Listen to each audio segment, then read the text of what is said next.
Good evening everyone, welcome back again at my YouTube channel. I'm Felix Saputra from Bina Sarana Informatika University.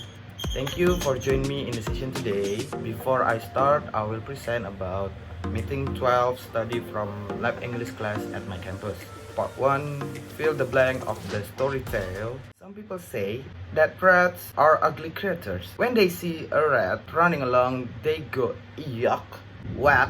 I don't know about you, but I have always thought this was rather rude. Rats can have hurt feeling too, you know. In any case, when I catch sight of my reflection in a stream, I think I'm rather cute. Well, just recently I was trotting along with King's Highway in my sweet little way when I heard a quiet commotion on the road up ahead. Who or what causing all that fuss? I wonder. When I get closer, I saw the king himself riding along on top of the great fat lump of elephant. The crowd of onlookers were oohing and awing, full of admiration for that stupid beast with a nose that's far too big for her face. She's much uglier than me, I thought. So I started to spring up and down and say, "Hey everyone, why not look at me? I'm such a cutie pie. I could join the king household and be a royal rat if there was any justice in the world." At first, nobody noticed me.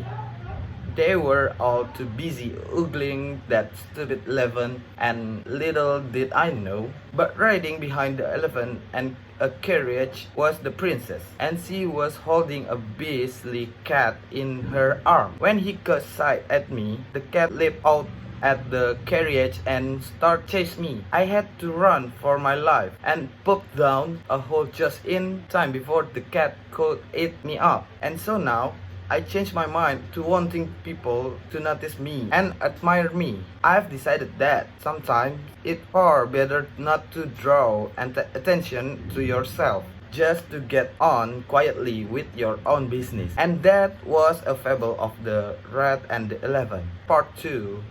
Retell the story through the audio using your own words. Cinderella. Once there lived a sweet-tempered girl whose name was Cinderella.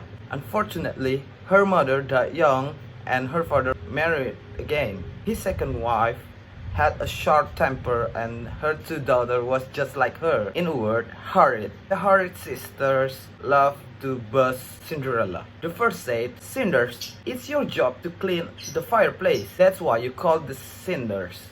Get it?" And before she had finished sweeping the grate, the second sister said, "Cinders, don't dawdle. Light up the fire and make me a hot bath with sweet-smelling candles." And now she was hitting the bed. The horrid mother said, "Cinders, why haven't you going to the market yet?" All day long, Cinderella swept and scrubbed and fetched and carried. In winter, the young lady were invited to royal ball. For a whole month, they tried on effectable gown, furry coats, and strappy shoes. It was Cinderella, of course, who helped them in and out of their rich costume, and who pressed and folded everything.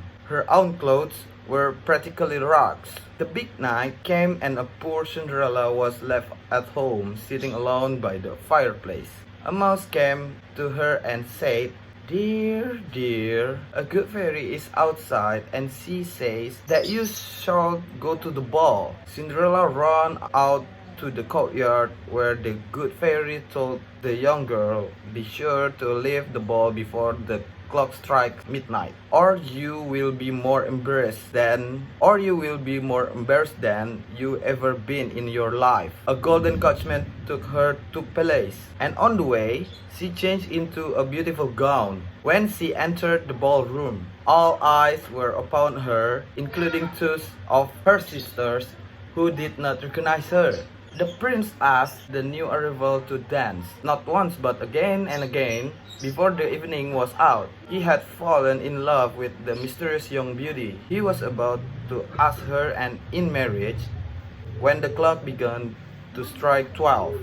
"Oh, you must excuse me," exclaimed Cinderella, and she ran to the door and she dashed on the steps.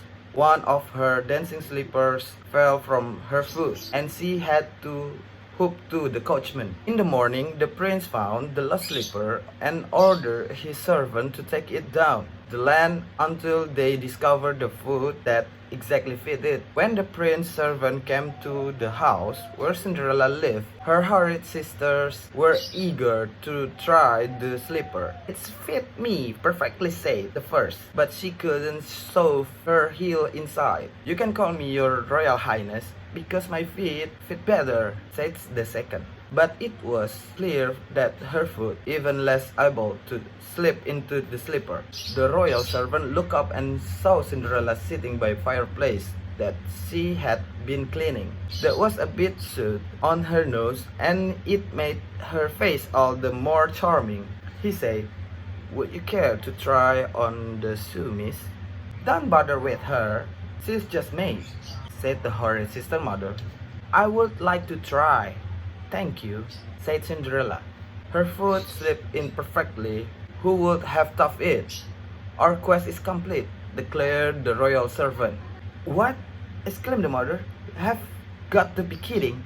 "You idiot! You have got the wrong girl," protested the horrid sister. But the servant was already calling for the coachman to take the Cinderella to the palace. Dressed in her rags, exactly as she was, and wearing her normal shoe on one foot and her dancing slipper on the other. As Cinderella left the house, the mother of the horrid girls cried out, "Good riddance, we have enough of your cheek." But Cinderella knew that she had found true love, and the very next day, she and the prince were wed, and the bells rang out all over the land. And that was the story of Cinderella as retold by me, Emma, thestorynori.com. Well, that's all from me, Felix. Thank you for listening my presentation. I hope what I have shared will be useful for all of you. Thank you very much and see you guys. Bye.